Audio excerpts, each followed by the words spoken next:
వ్యక్తిగా వెళ్తున్నా శక్తిగా తిరిగి వస్తా. బీఆర్ఎస్ నన్ను ఘోరంగా అవమానించింది అంటూ కవిత నిన్న కన్నీటి పర్యంతమైంది. తన ఎమ్మెల్సీ పదవికి రాజీనామా చేస్తే శాసన మండలి చైర్మన్ గుత్తా సుఖేందర్ రెడ్డి మళ్ళొక్కసారి ఆలోచించుకోవాలి మీ రాజీనామా మీద అని చెప్పిండు. మొత్తం మీద టార్గెట్ చేసింది, హరీష్ రావును టార్గెట్ చేసింది, సంతోష్ రావును, తర్వాత నిరంజన్ రెడ్డిని, తర్వాత జగదీశ్వర్ రెడ్డిని, ఇప్పుడు రాబోయే కాలంలో కేటీఆర్ని టార్గెట్ చేసే అవకాశం ఉందనేటువంటిది కూడా రాజకీయ విశ్లేషకులు భావిస్తున్నారు. ఒకసారి చూద్దాం, మనం ఇది చదివిన తర్వాత ఎక్స్ప్లెనేషన్ ఇచ్చుకుందాం. అవినీతిపై ప్రశ్నించినందుకే నాపై కక్షగట్టి బయటకు పంపిర్రు. అవినీతి మీద ఏం ప్రశ్నించిందామే? 10 సంవత్సరాలు బీఆర్ఎస్ పార్టీ అధికారంలో ఉంటే, వాళ్ళ నాన్న ముఖ్యమంత్రిగా ఉంటే, రాజభోగాలు అనుభవించి దుబాయ్లో బుర్జ్ ఖలీఫాలో ఫ్లాట్ కొని ఆస్తులు సంపాదించి బతుకమ్మ పేరిట రాజభోగాలు అనుభవించి లగ్జరీ లైఫ్ అనుభవించి అవినీతి మీద ప్రశ్నించిన అంటుంది. ఎప్పుడు ప్రశ్నించాలి? అధికారంలో ఉన్నప్పుడు ప్రశ్నించాలి. అధికారంలో ప్రశ్నించాలి. రెండోది బీఆర్ఎస్ ఏమంటుంది, బీఆర్ఎస్ వ్యతిరేకించినప్పుడు అప్పుడే వ్యతిరేకించాలి. బీఆర్ఎస్ పెట్టేటప్పుడు దాంట్లో ఫ్లకార్డ్ పట్టుకొని రెడీగా ఉంది. ఏమని మన స్థాయి జాతీయ రాజకీయాలు కాదు, మన స్థాయి తెలంగాణ ప్రాంతం చిన్న రాష్ట్రంలో మనం దీన్ని డెవలప్మెంట్ చేసుకోవాలని చెప్పాలి. అప్పుడు ఏమన్నా బీఆర్ఎస్ వ్యతిరేకించినప్పుడు బీఆర్ఎస్ పార్టీని వ్యతిరేకించిన అంటుంది. బీఆర్ఎస్ వ్యతిరేకించినప్పుడు బీఆర్ఎస్ పార్టీలో టీఆర్ఎస్ ను బీఆర్ఎస్ అయినప్పుడు ప్లకార్డ్ పట్టుకొని మహిళా కార్యకర్తలు మహిళా నాయకులు ఉన్నప్పుడు ప్లకార్డ్ పట్టుకొని ఉంది.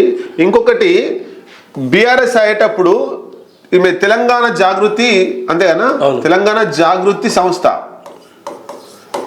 ఈ తెలంగాణ జాగృతిని తీసేసి భారత జాగృతి సంస్థ అని పెట్టుకుంది. ఇష్టం లేనప్పుడు వ్యతిరేకించినప్పుడు ఎట్లా పెట్టుకుంటుంది అనేటువంటిది మన ప్రశ్న. అదే ప్రశ్న. కాళేశ్వరం కుంభకోణం జరిగింది, వాసనకి మా డాడీకి మా నాన్నకి ఏం తెలియదు, అంత హరీష్ రావు వేసిన అంటుంది. అవును, ఎందుకు ప్రశ్నించలేదు? మరి 10 సంవత్సరాల్లో హరీష్ రావే తప్పు చేసింది అనుకుందాం. ఆమె విధానంలో ఇట్లా ఉన్నాయని నాన్న అని చెప్పాలి కదా, చెప్పే ప్రయత్నం చేయాలి కదా, అన్న చెప్పాలి కదా. ఒక్కనాడు కనీసం వచ్చి బయట ప్రెస్ మీట్ పెట్టాలి కదా. అంటే ఇప్పుడు వాళ్ళ నాన్నను కాపాడుతూ హరీష్ రావును బదనాం చేసే పని పెట్టుకున్నారు. అంటే 10 సంవత్సరాలు అధికారంలో ఉన్నప్పుడు కాళేశ్వరం మీద ప్రశ్నించలేదు. వాస్తవంగా కేసీఆర్ చెప్పిందే ఇప్పుడు హరీష్ రావు ఏంటంటే మండలి ఆమెకు అవకాశం ఇచ్చింది, ప్రజా సమస్యల కోసం మాట్లాడడం అవకాశం ఇచ్చారు. అవును, ఆమె కుటుంబ సమస్యలు నేను ఒట్టేసి చెప్తున్నాను, ఆసన కోసం కాదు. మండలిలో ఎన్నికైంది దేనికి? కుటుంబం కోసం ఎన్నికైందా, ప్రజల సమస్యల కోసం పరిష్కరించాలి. ఆమె ఏమంటుంది, నా ఒట్టి చెప్తున్నా ఆసన కోసం కాదు అంటే. ఆసన కోసం ఎవరు అనుకుంటున్నారు అంటే నువ్వే చెప్తున్నావు అంటే ఆసన కోసం అని లేని చెప్తున్నా.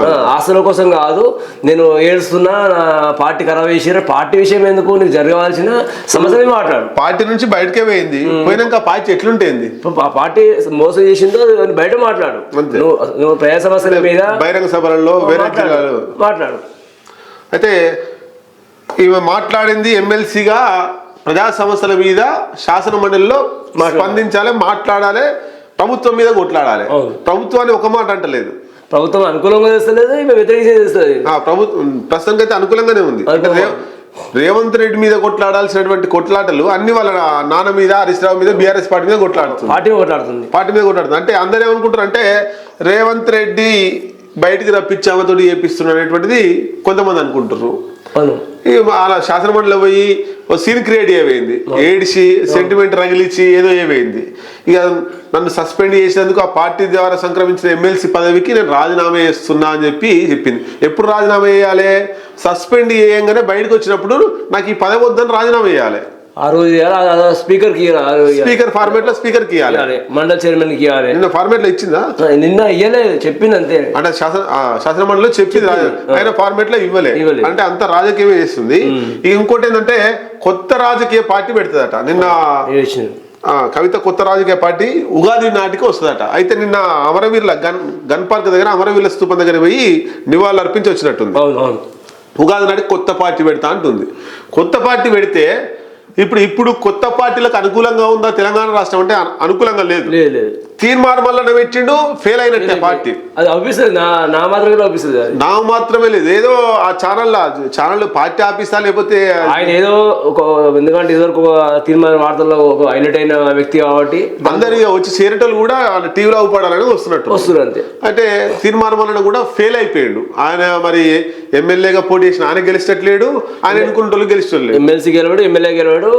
ఆ తీర్మానం వలన పార్టీ ఏం పార్టీ ఉండేది అది అయిపోయినట్టే ఇక.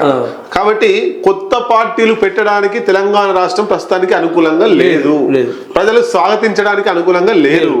ప్రజలు అంటే ఏదైనా ఒక పని చేసేటప్పుడు ప్రజలు స్వీకరించే అవకాశాలు ఉన్నాయా లేవా అనేటువంటి బేరీజులు వేసుకున్నాకనే పార్టీ పెట్టాలి. అట్లా తీర్మానాలన్నా దాన్ని ఆలోచించకుండా పార్టీ ఆవేశపూరితంగా పార్టీ ప్రకటించాడు. బీసీ మూవ్మెంట్ కోసం పెట్టిండు, కానీ అది బీసీలంతా ఎన్నిక వస్తారేమో అనుకోడు. మన దగ్గర బీసీ మూవ్మెంట్ అంటే ఇప్పుడు బీసీ సీఎం చేస్తాను చంద్రబాబు చెప్పిండు, అట్లా ఫెయిల్ అయ్యింది 2014 ఆర్ కృష్ణ సీఎం పెట్టి ప్రకటించండు. అవును, మళ్ళీ బీజేపీలో ఏం చేశారు, మేము బీసీ సీఎం పెడతాం అని పెడితే అది పోయింది. బీసీ మూవ్మెంట్ కాకుండా తీర్మానంలో ఫెయిల్ అయిపోయింది. సో ఇప్పుడు కవిత పార్టీ పెట్టినా కూడా అనుకూల పరిస్థితులు ఏం లేవు. ఇటు కవిత కూడా గెలిచే అవకాశాలు లేవు. కవిత ఏ కాన్స్టిట్యూన్సీ పోటీ చేస్తుంది? కవిత రాష్ట్ర కమిటీ ఏంది? కవిత రాష్ట్ర కమిటీలో గట్టిగా ఆయమన్న నాయకుడు ఒక్కర్లేరు. కనీసం ఒక మాజీ ఎమ్మెల్యేలు కానీ లేకపోతే స్టేట్ సంబంధించిన లీడర్లు బీఆర్ఎస్ పార్టీలో టచ్ లో చాలా మంది ఉన్నారు అని చెప్పింది. ఒకరు లేరు, ఒక్క మాజీ ఎమ్మెల్యే రాలే, ఒక్క ఎమ్మెల్యే రాలే. కనీసం ఫోన్ లో కూడా మాట్లాడతలేరు. సో ఈమె వెనుక ఎంత బలహీనంగా రాష్ట్ర కమిటీ ఉంది. మరి పోనీ ఈమెనైనా గెలుస్తుందా అంటే బీఆర్ఎస్ పార్టీ ఉన్నప్పుడే నిజామాబాద్ నుంచి ఓడిపోతే ఎమ్మెల్సీ చేసిర్రు, మరి ఎంపీ ఓడిపోతే ఎమ్మెల్సీ చేసిర్రు మేనేజ్మెంట్ కోటాల. మరి ఇప్పుడు ఆమె బీఆర్ఎస్ పార్టీలో లేదు, జాగృతి నుండి మరి ఎమ్మెల్యేగా పోటీ చేస్తుందా, ఎంపీగా పోటీ చేస్తుందా, ఇంకేం పోటీ చేసి గెలుస్తుంది అనేటువంటి క్వశ్చన్ మార్కే. నేను ఏం పోటీ అయ్యా, పార్టీని బలోపేతం చేస్తా అంటే ఇంకో 10-20 ఏళ్ళు పార్టీని సాధాలి, సంపాదించుకున్న పైసలన్నీ పార్టీకి పెట్టాలి. ఇప్పుడు ఆమె ఇప్పుడు కనీసం బీఆర్ఎస్ లో ఉన్న మాజీ ఎమ్మెల్యేలు కానీ ప్రస్తుతం ఎమ్మెల్యే ఒక ఎమ్మెల్యే బీఆర్ఎస్ పార్టీ నుంచి ఒక 30% 40% గుంజితే ఈ పార్టీ బలపడేది. బలపడ కనీసం ఒక ఇద్దరు నేతలు అంటారు, కవితకు అన్యాయమైన వాళ్ళు అంటారు. ఒకరిద్దరు ఏదో వచ్చినట్టు దూదిమెట్ల బాలరాజు యాదవ్ వాళ్ళు స్టార్టింగ్ లో వచ్చినట్టు బీఆర్ఎస్ లో వస్తాగానే. కాబట్టి బీఆర్ఎస్ పార్టీ నుంచి జీరో చీల్చింది, జీరో అక్కడనే ఫెయిల్ అయింది. ఇక రాజకీయాలు ఎట్లా పాస్ అవుతుంది?